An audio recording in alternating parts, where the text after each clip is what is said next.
Ang kaya ng isipan ng tao na maisip at paniwalaan, ay kaya rin nitong makamit. Huminto ka at mag-isip, paano kung sabihin ko sa iyo na maraming senyales ng kayamanan na matagal mo nang hinahanap ay nakasulat na, nakakode, libu-libong taon na ang nakakaraan, sa mga pahina ng Biblia at sa katunayan. Kung ang mga senyales na ito ay nagsisimulang lumitaw sa iyong buhay, ipinapahiwatig nito na yayaman ka. Napansin mo na ba na sa buhay, yaong malinaw ang nais puntahan ay tila may kakaibang enerhiya? Para bang ang universo, ang Diyos, ang buhay mismo ay nagsisimulang ayusin ang mga pangyayari upang matupad ang layuning iyon. Paulit-ulit na ipinakikita ito ng Biblia, si Jose, habang bata pa, ay nanaginip na siya ay mamamahala, at kahit na ipinagbili bilang alipin, nakulong ng hindi patas at nakalimutan sa loob ng maraming taon, ay nanatili ang matibay na pananaw sa kanyang isipan. Si Nehemias, nang marinig ang tungkol sa mga nawasak na pader ng Jerusalem, ay hindi nag-alinlangan. Alam niya kung ano ang kailangan niyang gawin, nanalangin siya, nagplano at hinarap ang lahat ng pagtutol. Ito ay isang senyales ng kayamanan na maraming hindi pinapansin, ang pagkakaroon ng malinaw na pananaw at tiyak na layunin. Si Napoleon Hill, sa pag-aaral sa libu-libong matagumpay na tao, ay dumating sa parehong konklusyon. Sinabi niya na ang kaliwanagan ng layunin ay ang panimulang punto ng lahat ng tagumpay. Ngunit isipin mo kasama ko, ilan sa mga taong kilala mo ang gumugugol ng kanilang buong buhay na hindi alam kung saan sila pupunta.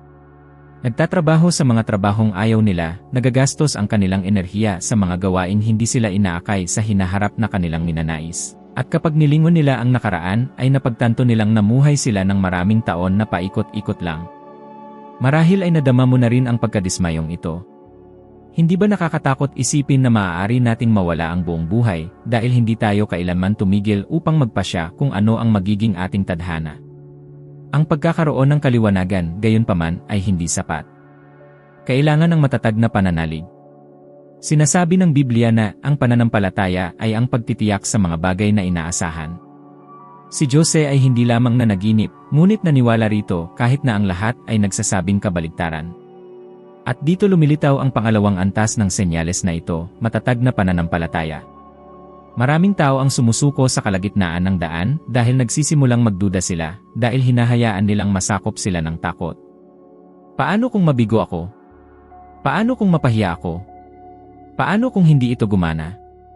Ngunit ang tanong na dapat nating itanong ay, paano kung gumana ito? Paano kung ang lahat ng iyong ninanais ay nasa daan na, at ang kailangan mo lang ay magpatuloy sa paniniwala? Sa praktika, paano ito gumagana? Isipin ang isang taong hindi nasisiyahan sa kanyang trabaho, ngunit may pangarap na magbukas ng isang maliit na negosyo. Isinusulat niya ang pananaw na ito ng detalyado, ano ang magiging produkto, kung paano niya nais na madama ng mga kliyente, anong epekto ang nais niyang likhain. At kahit na maliit ang puhunan, unti-unti siyang nagsisimula, naniniwalang lalago ito. Isa pang halimbawa, isang estudyante ang nagpasyang maging doktor, inhinyero o abogado. Habang maraming naliligaw, isinusulat niya ang kanyang mga layunin, sa loob ng 5 taon ay makakapagtapos na ako.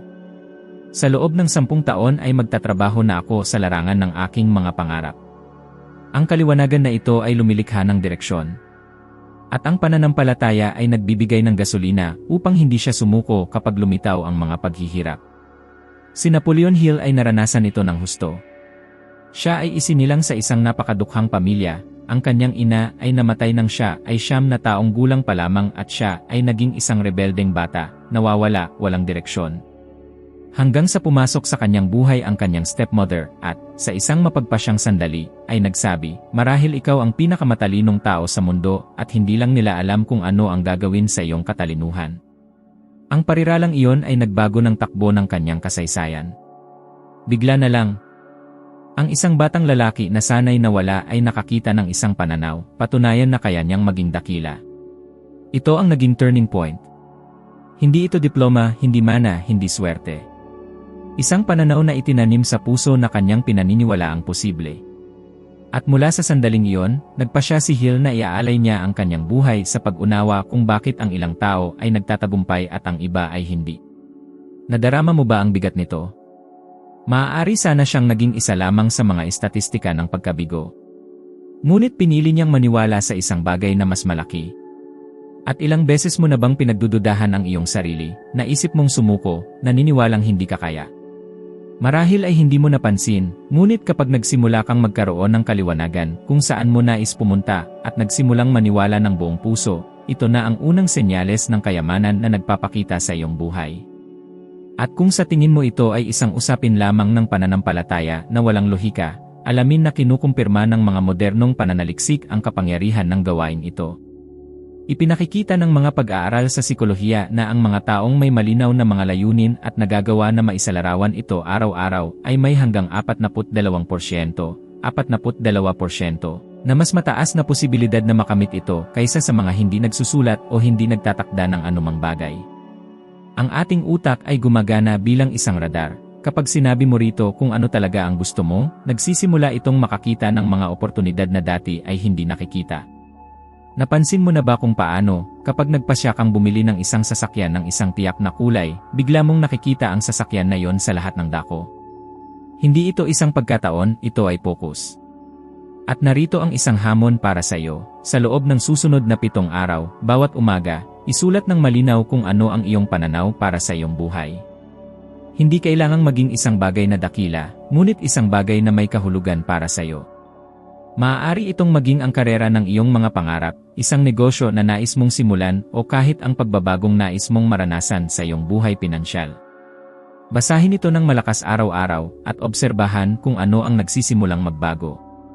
Kung gagawin mo ito ng totoo, mapapansin mo na ang iyong utak ay magsisimulang magtrabaho para sa iyo, at ito ang magiging pinakamaliwanag na senyales na tama ang Biblia at si Napoleon Hill. Ang kayamanan ay nagsisimula sa isipan. At kung mayroon ka na ng kaliwanagan na ito, nasa daan ka na.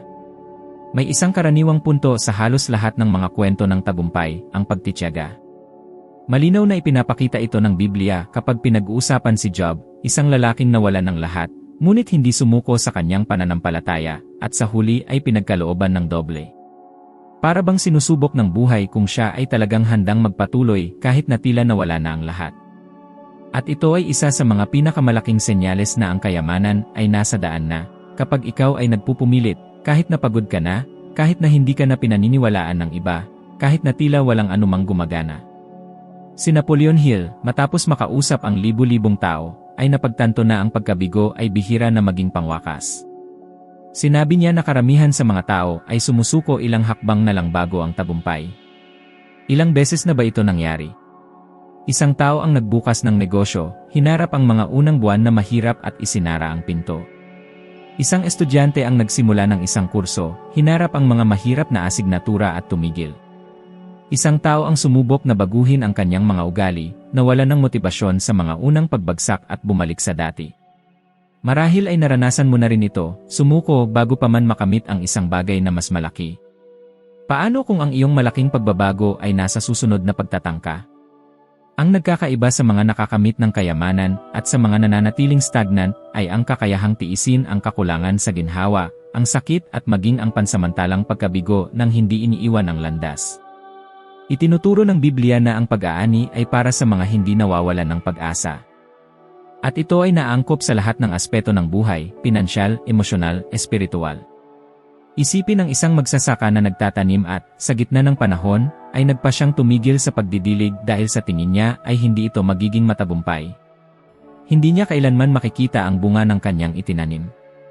Sa praktikal na buhay, nangangahulugan ito ng pagpapatuloy kahit na ang mga resulta ay tila maliit.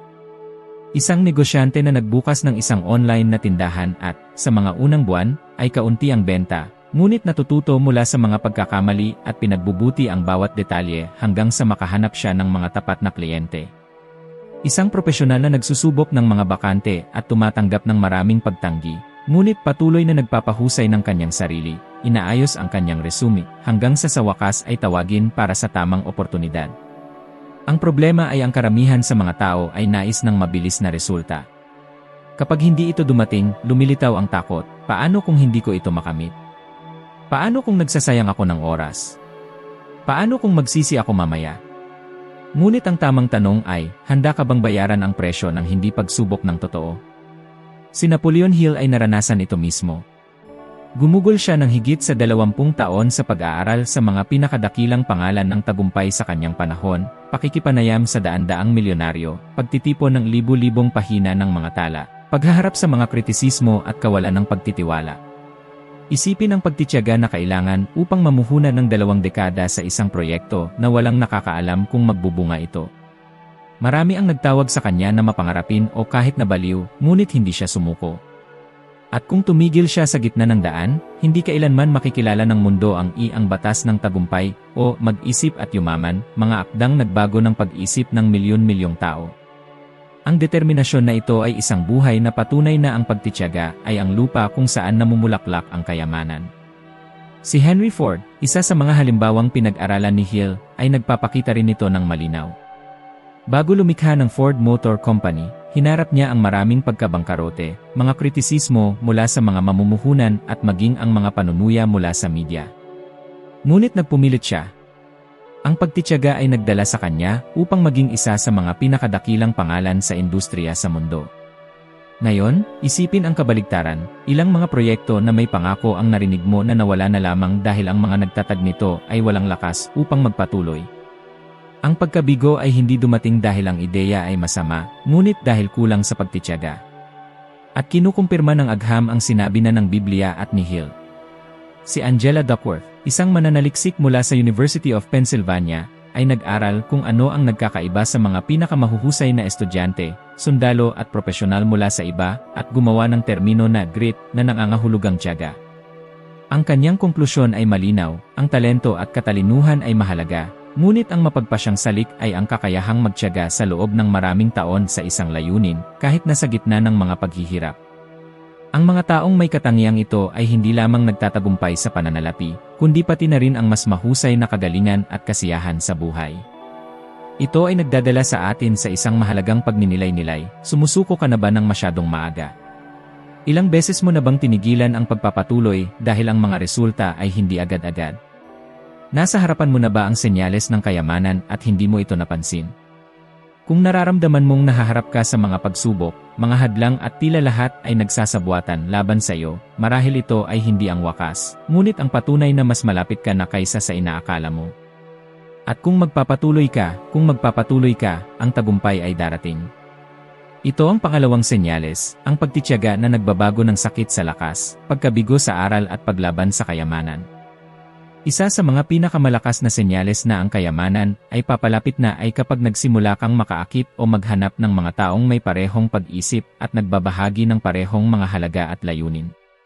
Sinasabi na ng Biblia na ang bakal ay hinahahasa ng bakal, na nagpapakita na walang sinumang lumalaki ng mag-isa.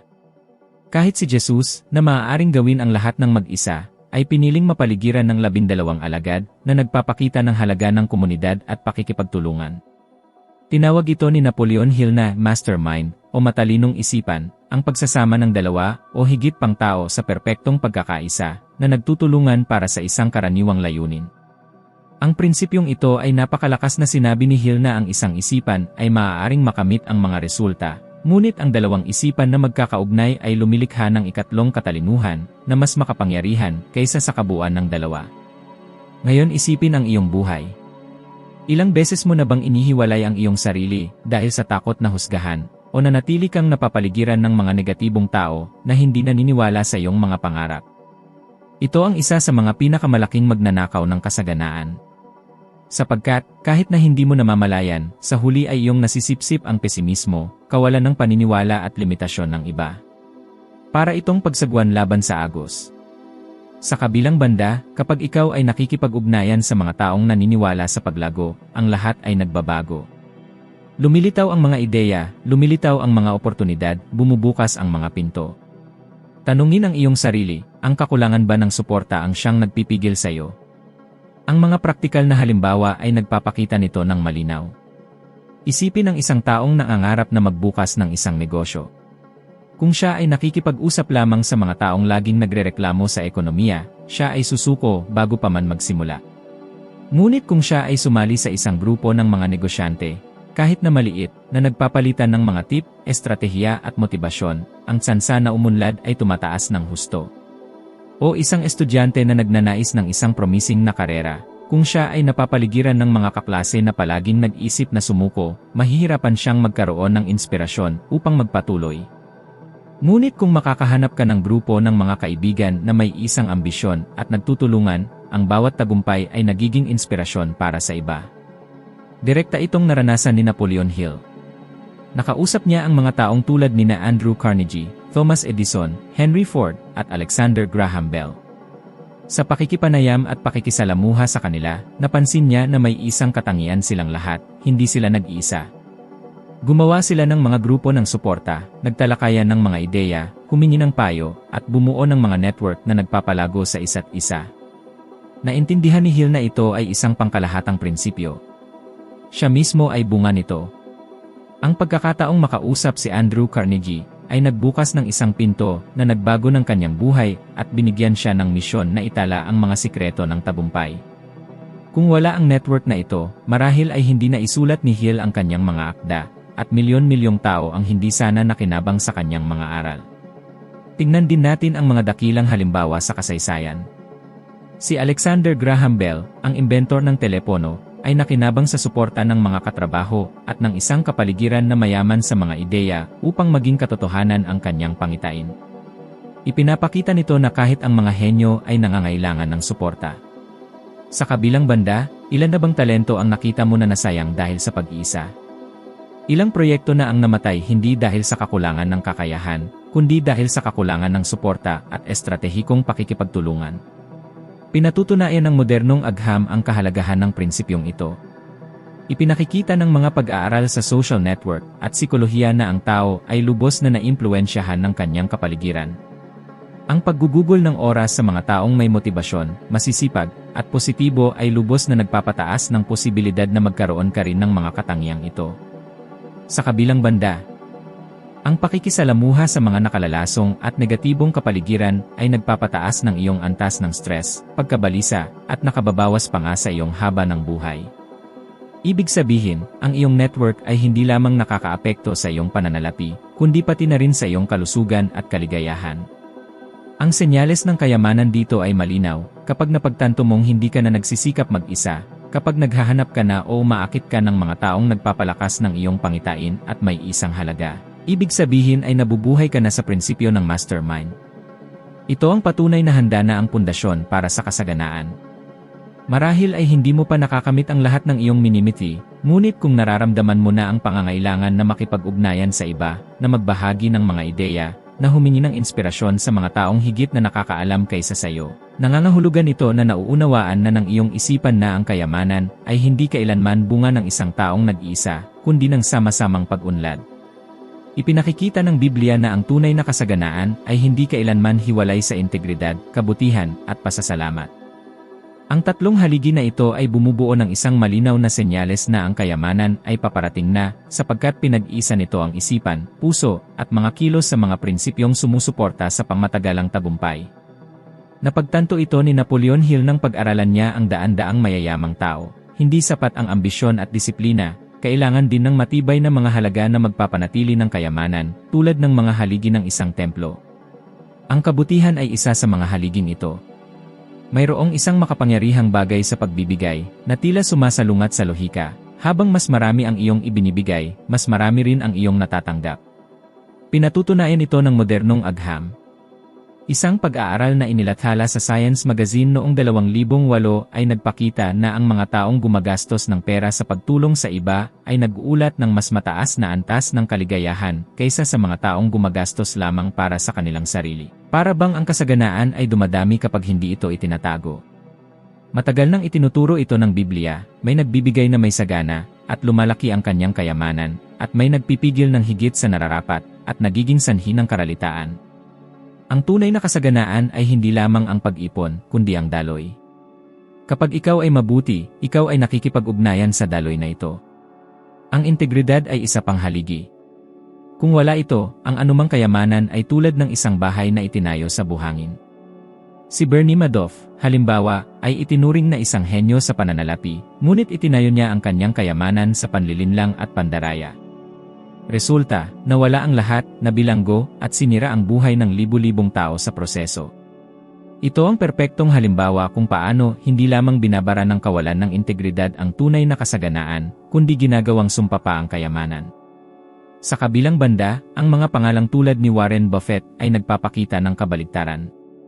Kinikilala bilang isa sa pinakamayamang tao sa mundo, itinayo ni Buffett ang kanyang reputasyon sa tiwala, transparency, at mga desisyon na nakabatay sa etikal na mga prinsipyo. Ang kanyang kayamanan ay hindi lamang nagmula sa katalinuhan sa pananalapi, kundi sa kredibilidad na kanyang nakuha sa paglipas ng panahon. Ang pasasalamat naman ang ikatlong senyales na nagpapatunay na handa ka ng yumaman. Ang pagiging mapagpasalamat hindi lamang sa mga malalaking tagumpay, kundi pati na rin sa maliliit na pag-unlad, ay lumilikha ng isang mental na kapaligiran ng kasaganaan. Ipinakita ng mga pananaliksik ni Robert Emmons at Michael McCullough na ang mga taong regular na nagpapasalamat ay nakakatulog ng mas maayos, may mas maraming enerhiya, at nakakaramdam ng higit na optimismo sa hinaharap. Sa madaling salita, ang pasasalamat ay lumilikha ng perpektong emosyonal na pundasyon para sa pagyabong ng kayamanan. Alam din ito ni Napoleon Hill. Sa kanyang mga akda, sinabi niya na ang paglinang ng positibo at mapagpasalamat na pag-isip ay hindi lamang isang espiritual na ugali, kundi isang praktikal na kinakailangan upang makaakit ng mga oportunidad at mga kakampi. Isipin ang iyong sariling buhay. Ilang ulit mo na bang mas binigyang pansin ang iyong mga kakulangan kaysa sa iyong mga tagumpay? Ang ugali ng pagrereklamo at pagtuon sa mga kakulangan ay tulad ng pagsasara ng mga pinto sa mga bagong biyaya. Ngunit kapag nagsimula kang magpasalamat kahit sa mga paghihirap, may nagbabago sa loob mo. Nagbabago ang iyong pananaw. Ang dating hadlang ay nagiging aral, ang dating tila kulang ay nagiging sapat, at ang hindi pa dumarating ay nagsisimulang mabuhay sa iyong isipan.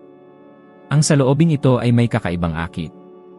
Ang mga taong mapagpasalamat ay nakakaakit ng higit na suporta, higit na tiwala, at higit na mga oportunidad dahil walang sinuman ang makakatanggi na lumapit sa mga taong nagpapalaganap ng ganitong enerhiya.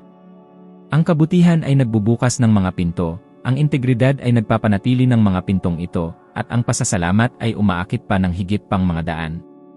Ang tatlong senyales na ito, kapag naroroon, ay nagpapahiwatig na hindi ka lamang magkakaroon ng kayamanan, kundi magkakaroon ka rin ng istruktura upang mapanatili ito.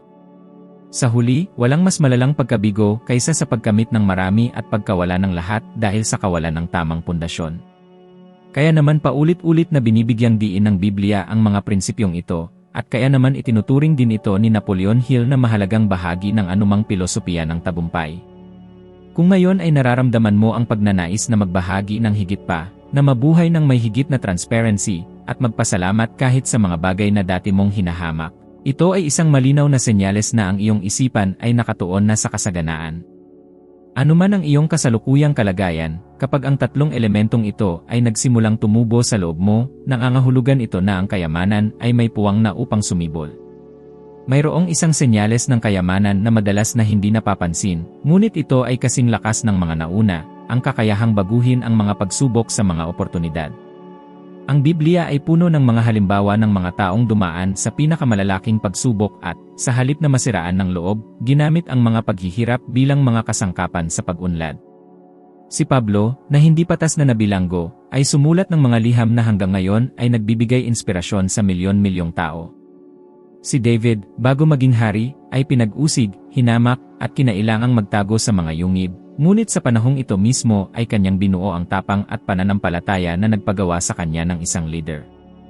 Itinuturo sa atin ng pattern na ito sa Biblia na kapag dumating ang pagsubok, ito ay hindi senyales ng katapusan, kundi ng paghahanda para sa isang bagay na mas malaki. Kung sa ngayon ay nararamdaman mong dumadaan ka sa mga pagsubok, paghihirap, o mga krisis na tila hindi mo na kaya, alamin na ito mismo ang maaaring maging senyales na ang iyong buhay ay inihahanda na para sa kasaganaan. Sapagkat ang kayamanan ay hindi lamang ang pag-ipon ng pera, kundi ang pagpapaunlad ng panloob na lakas na kinakailangan upang mapanatili ito kapag dumating na ito. Ang sakit, sa kontekstong ito, ay hindi parusa, kundi pagsasanay. At narito ang isang hamon, pumili ng isang paghihirap na iyong kinakaharap ngayon at, sa loob ng susunod na 7 araw, isulat araw-araw kung anong mga nakatagong oportunidad ang maaaring nasa loob nito. Maaaring ito ay isang aral, isang pagbabago ng direksyon, o isang kakayahang kailangang paunlarin. Sa katapusan ng linggong iyon, magkakaroon ka hindi lamang ng isang bagong pananaw sa iyong sakit, ngunit marahil ay matutuklasan mo na ito mismo ang kulang na hakbang para sa iyong kayamanan. Ito ay isa pang senyales sa Biblia at isang pangkalahatang senyales ng kasaganaan, kapag napagtanto mong ang pagsubok ay hindi katapusan, kundi isang imbitasyon upang umakyat ng antas. Ang tunay na kayamanan ay hindi nagsisimula sa bank account, kundi sa loob ng isipan at puso ng mga taong naniniwala, kumikilos, at nagpapatuloy. Kung naunawaan mo ito, ikaw ay isang hakbang na mas maaga kaysa sa karamihan. At upang hindi mapigilan ang paglalakbay na ito, ang susunod na video na lalabas sa iyong screen ay tutulong sa iyo na umakyat ng isa pang antas sa iyong pag-unlad ng karunungan na gagawing mas mahusay ka ng 1% kaysa sa ngayon. Maraming salamat sa pakikinig at inaasahan ko kayong muli sa susunod na video.